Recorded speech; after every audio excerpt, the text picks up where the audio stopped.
Крыху спазнілася вясна, і нарыхтоўка бярозавага соку пачалася са спазненнем. У мінулым годзе да гэтага прыступілі ўжо ў пачатку сакавіка. Традыцыйнымі лідарамі ў нарыхтоўцы бярозавага соку выступаюць Лунінецкі, Ляхавіцкі, Ганцавіцкі і Івацевіцкі раёны, дзе традыцыйна атрымліваюць больш за палову агульнай колькасці. У першую чаргу прадукцыя будзе пастаўляцца на перапрацоўчыя прадпрыемствы. Набыць бярозавы сок змогуць і ўсе жадаючыя. Для гэтага неабходна будзе толькі самастойна прыехаць на дзялянку. Перед поездкой в лес необходимо предварительно созвониться по телефонам, указанным непосредственно с заготовителями, и в назначенное время подъехать к месту заготовки, согласованное. Ну, время работы наших заготовителей световой день. Цены на березовый сок практически у нас прошлогодние, от 12 до 16 копеек за литр, в зависимости от места расположения лесосека.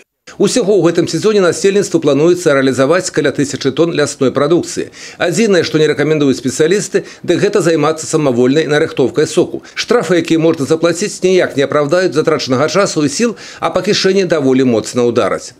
Запрещено заготавливать березовый сок. Это, скажем, в лесах, особо охраняемых природных территориях, где положением определено, что добыча березового сока запрещена. Кроме того, запрещена добыча березового сока в населенных пунктах, в придорожных полосах. За данное нарушение предусматривается административная ответственность до 20 базовых величин. Юрий Печут, Тагран Акопян, телерадиокомпания «Брест».